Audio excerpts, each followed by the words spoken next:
Welcome to the Surgical Edge podcast for surgical insights, reviews, discussions, and to stay updated. Let's dive in. Welcome back to the deep dive. Today we're tackling something many people have heard of: appendicitis. It sounds common, right? But what actually happens when it needs treating surgically?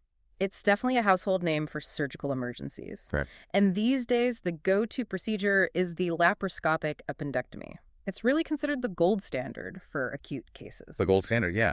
And our sources really spell out why. We're talking faster recovery for patients. Much faster, yeah. And less pain afterwards. Right, less pain, and also lower infection rates compared to the old open surgery method.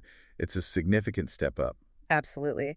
So what we want to do today is essentially walk you through this procedure step by step. Think of it as a guide. Okay. So whether you're maybe an experienced surgeon just refreshing your knowledge, or perhaps you're newer to the OR and preparing for this. Yeah, like a junior surgeon maybe. Exactly. We're aiming to cover those essential bits of knowledge you really need. And the sources we're drawing on are incredibly detailed. They cover the whole surgical technique from the prep work to the actual operation, post-op care, dealing with complications if they arise, and some really useful safety tips. So let's dive in. Let's do it. So before anyone even picks up a scalpel, there's groundwork to be done. Yeah. What's that very first step when prepping a patient? Well, the absolute first thing is confirming the diagnosis, taking a good history, doing the physical exam, Okay. and then getting imaging, usually an ultrasound or a CT scan. And, the key insight here isn't just finding the appendix. Yeah. It's about being really rigorous in ruling out other things that might look similar, conditions that need totally different treatment. Like what sort of things? Certain ovarian issues in women, or maybe other bowel problems like Meckel's diverticulitis. Getting that wrong means the wrong surgery, which is obviously a huge safety issue. Makes sense. And at the same time, you're checking for other health problems the patient might have, like diabetes or heart disease, and getting those under the best possible control before surgery. Okay, so diagnosis first, nail that down. Then comes informed consent, which is always critical. What specific risks do patients need to understand for this procedure? Yeah, consent is vital. We have to clearly explain the main risks: bleeding, infection, the chance of accidentally injuring the bowel during the surgery, and the possibility that we might need to convert to an open operation if the laparoscopic view is poor or things get complicated. Okay, those sound like the immediate things. Are there rarer risks too? Yes, there are. Less common but serious, so we mentioned them. Things like a port site hernia later on. Where the incision is. Exactly. Or potentially a leak from the appendiceal stump where we closed it, or developing an abscess inside the abdomen after the surgery. Got it. So once consent's done, patient's ready, we move to the operating room. Can you paint a picture of the setup? How's the patient positioned? Sure. The patient's under general anesthesia, fully relaxed. They'll be lying flat on their back, that's the supine position, with their arms usually tucked safely at their sides. Then, before we start, we give intravenous antibiotics. Prophylaxis, we call it. To prevent infection. Precisely. And often a urinary catheter goes in, especially if we think the surgery might take a bit longer. Then, finally, we clean the skin thoroughly over the abdomen with an antiseptic solution. Chlorhexidine or iodine, usually.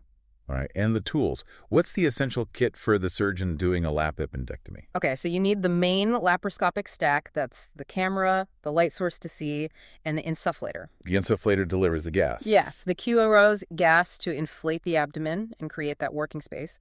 Then you need the trocars, the little ports we insert, typically 2 5mm ones and one 10 or 12mm one for the camera. And the instruments that go through those ports. Right. You'll need different types of graspers, diathermy hook, or similar tool for cutting and sealing tissue using heat. Cauterizing. Yeah, cauterizing, laparoscopic scissors, definitely. And then something to secure the base of the appendix and the blood vessels supplying it, usually an endoloop, which is like a pre-tied knot or sometimes a surgical stapler. Okay, and one more thing. Oh, yes. Critically, a specimen retrieval bag to get the appendix out safely without contaminating anything. Got it. Okay, patient prepped, gear ready. How do we start the actual laparoscopy? How do you get into the abdomen? So the first step is establishing what we call the pneumoperitoneum. Creating that gas bubble inside. Exactly. Inflating the abdomen with co-gas.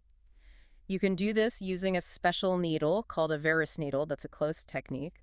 Or by making a small cut and inserting the first port under direct vision, which is the Hassan or open technique. And you inflate it to a certain pressure. Yeah, usually around 12 to 15 millimeters of mercury. That lifts the abdominal wall up and gives you room to see and work. Okay, space created. Then you place the ports. What's the standard layout for this surgery? Especially thinking about someone learning the procedure. The standard is usually a 3-port technique. You put the main camera port, that 10 or 12 millimeter one, typically right at the umbilicus, the belly button. Makes sense. Central view. Right. Then a 5 millimeter port goes in the left lower quadrant, the left iliac fossa. That's usually for the surgeon's left hand instrument. Okay. And the third 5 millimeter port is placed suprapubically, just above the pubic bone. That's for the surgeon's right hand. This gives you good triangulation on the appendix area. Triangulation meaning good angles to work from. Exactly. Allows you to manipulate and dissect effectively. There are other ways, like maybe just 2 ports or single incision surgery, but 3-port is really the standard, reliable approach for most cases. Got it. So ports are in, cameras in. What's the absolute first thing the surgeon does once they have that view inside? The very first move, and this is crucial, is a systematic inspection. Look around the entire abdomen. Not just zooming straight to where you think the appendix is. No, absolutely not. You're confirming the appendicitis, yes. Looking for signs like perforation or maybe an abscess or if it looks gangrenous. But just as importantly, you're actively ruling out those other conditions again. You check the small bowel, the colon, the pelvic organs in women. You need to be sure you haven't missed something else that's causing the symptoms. So that initial diagnostic confirmation is still happening even once you're inside. Why is that systematic check so vital, rather than just finding the appendix and taking it out? It really boils down to surgical diligence and patient safety. Imagine you just took out a mildly inflamed appendix but missed, say, a Meckel's diverticulum that was the real problem. Right, the patient wouldn't get better. Exactly. Or worse, they could develop serious complications from the misdiagnosis. So for anyone learning, this step is fundamental. Don't skip the full look around. Okay, good discipline. So let's say the diagnosis is confirmed, abdomen surveyed. What's next in actually dealing with the appendix itself? Right, so now you identify the appendix. And remember, it can be hiding in different places behind the cecum, down in the pelvis, alongside the colon. So finding it can sometimes be tricky. It can be.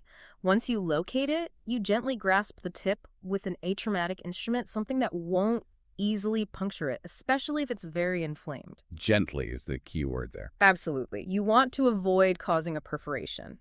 Then, if there are any adhesions, scar tissue tethering it down, often involving the omentum, that fatty tissue, you carefully divide those adhesions to free up the appendix to mobilize it so you can work on it properly. Mobilized. Yeah. Okay.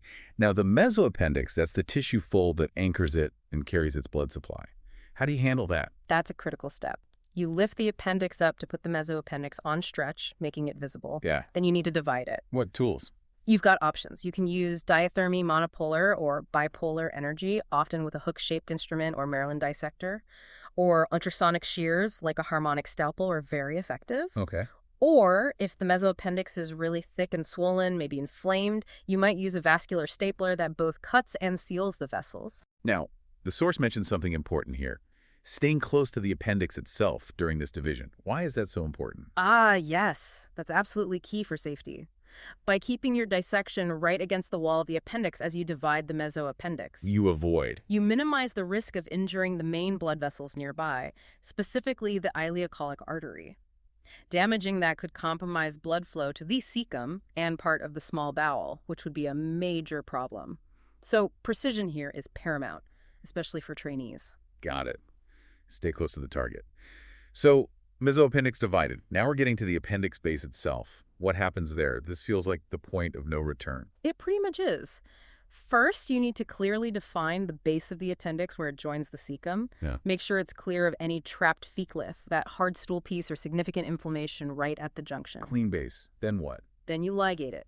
Tie it off securely. The most common way is using an endoloop. It's a pre-formed loop suture that you slide down and tighten. Usually you place 2 loops for extra security. Okay. Any other methods? Yes, you could also use a surgical stapler, especially if the base is very swollen or inflamed, making loops difficult or less secure. Now, there was a specific warning. Avoid using diathermy right at the base. Why is that restriction there? That's a really important safety point. Using heat energy, diathermy, right on the appendiceal stump significantly increases the risk of it not healing properly and developing a leak, later on. Ah, the stump leak we mentioned earlier. Exactly. A serious complication you really want to avoid. So once the base is securely ligated with loops or staples, then you divide the appendix itself just above the ligatures, usually with laparoscopic scissors. Divided. Okay, the appendix is free. How do you get it out of the body without causing problems? This is where the retrieval bag comes in. You carefully place the severed appendix into the bag inside the abdomen. To contain it. Precisely. To prevent any pus or infected materials spilling into the abdominal cavity or contaminating the port site as you remove it. Then you close the bag and pull it out, usually through the larger umbilical port. Does it always fit? Usually. But if the appendix is very large or swollen, you might need to slightly enlarge the fascial opening at the umbilicus to get the bag out smoothly. Okay, specimen out. Are there any final steps inside the abdomen before closing, like a cleanup? Yes. If there is obvious pus or contamination, perhaps from a rupture, you'll irrigate the abdominal cavity thoroughly with sterile saline solution. Wash everything out. Get rid of any lingering infection? Exactly. And then a final, really careful check for hemostasis, making sure there's no bleeding, especially from the mesoappendix stump where you divided the vessels. You might need to touch up some spots with diathermy. Do you usually leave a drain in? Not routinely, no. Drains aren't typically necessary for uncomplicated appendicitis. You'd only really consider it if there was a large abscess drain during the surgery or very significant contamination. Right, so final check's done, no bleeding. How do you finish up closing the ports? Yep. First, you let all the COEO gas out, desufflate the abdomen. Then, any port sites that are 10 millimeters or larger need the fascial layer closed with a strong suture. Why specifically the larger ones? To prevent a port site hernia developing later on, the smaller 5mm sites usually don't need fascial closure. And finally, you close the skin incisions, usually with absorbable sutures placed just under the skin, subcuticular stitches, or sometimes surgical skin glue. Okay, procedure complete. But the care doesn't stop there, obviously. What's the immediate postoperative period like for the patient? Post-op care focuses on pain relief first and foremost. So regular painkillers like paracetamol, maybe NSAIDs if appropriate, and stronger opioids if needed for breakthrough pain. And antibiotics? Only if the surgery was for a perforated appendix or if there was an abscess found. In those cases, you'd continue them, usually switching from IV to oral once the patient is eating and drinking. Okay. And what about getting the patient moving? Early mobilization is really encouraged. We try to get patients up and walking around, often even on the same day if the surgery was straightforward. It helps prevent complications like clots. Good to know. So when is a patient typically ready to head home after this? What are you looking for? The main discharge criteria are tolerating food and drink without nausea, being a febrile, no fever, having their pain well managed with oral medication, and if they had abnormal blood tests before surgery, those should be returning towards normal. For simple cases, they often go home the next day, sometimes even the same day. And follow-up. Do they need to come back? Routine follow-up isn't usually necessary for uncomplicated laparoscopic appendectomy, unless, of course, any problems or complications develop after discharge. Right, and complications can happen, even with the best technique. What are some key potential pitfalls surgeons, especially newer ones, need to watch out for and know how to manage? Yeah, it's crucial to be aware. Things like infection at a port site usually managed with antibiotics, maybe drainage if pus collects. We talked about stump leak. Which needs urgent attention. Absolutely. Requires stopping oral intake, antibiotics, possibly drainage. An intra-abdominal abscess later on might need drainage guided by a CT scan plus IV antibiotics. And what about injury during the operation itself? Bowel injury is a rare but serious one. The absolute key here is early recognition. If suspected or identified, it needs immediate repair, which might be done laparoscopically or might require converting to an open procedure to fix it safely. That emphasis on early recognition, particularly for bowel injury, sounds critical. Why is catching it quickly so important? Because a delay can be catastrophic. A missed bowel injury can lead to leakage of bowel contents, causing severe infection like peritonitis and potentially sepsis. Life-threatening stuff. Definitely. It drastically worsens the outcome. So developing that vigilance, being alert to subtle signs that something isn't right during or after the procedure, is a vital skill for any surgeon. Sometimes, though, the laparoscopic approach just doesn't work out. Yeah. You mentioned converting to open surgery. When does a surgeon make that call? Conversion is a judgment call based on safety and feasibility. Common reasons include really difficult anatomy, maybe incredibly dense adhesions from previous surgery, or a big inflammatory mass making it impossible to see or dissect safely. Uncontrolled bleeding that you can't stop laparoscopically is another clear reason to open.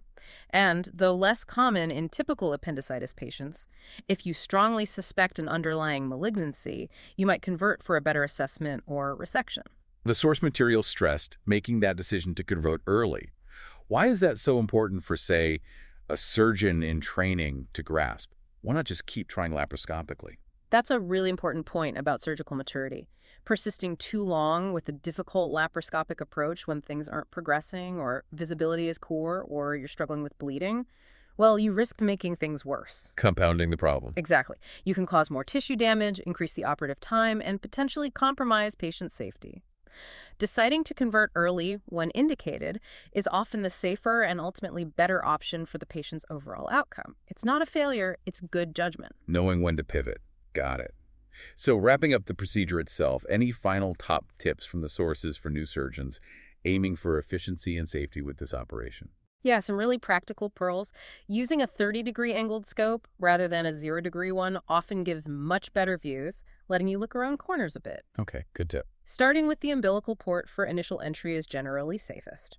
If the tip of the appendix is really stuck down and hard to get to, consider a retrograde dissection starting from the base and working towards the tip. Coming at it from the other direction. Precisely. Always double-check the base is clear before you ligate or staple it. And a final crucial one, avoid pulling too hard on the appendix. Be gentle to prevent it tearing off at the base, which can be messy. Excellent practical advice. Right. Well, this has been an incredibly thorough walkthrough of laparoscopic appendectomy. It's really clear why it's the standard, it's safe, it's effective when done systematically. Absolutely. If you nail those key elements, good port placement, careful dissection of a mesoappendix, secure ligation of the base, and a good washout if needed, it's a very reliable operation. Hopefully this deep dive gives folks, especially those learning, a solid roadmap. Definitely. And that leads us perfectly into our final provocative thought for you today. We've explored the current gold standard in detail. But looking ahead, how might future innovations, maybe things like AI-assisted image guidance in the OR or further refinements in robotic surgery, how might those technologies further refine these steps? Could they make the procedure even safer or perhaps more accessible in places with fewer experienced surgeons? Interesting question. And perhaps even more fundamentally, how might those advancements change what we even mean by surgical skill in the coming years? Something to chew on. Thanks for diving deep with us today. Thank you for listening to the Surgical Edge podcast. Don't forget to like, share, and subscribe. Help us grow and deliver even more relevant surgical content by pressing the support button. Your contribution truly makes a difference. And don't forget to share with us your advice, feedback, and the topics you would like us to include.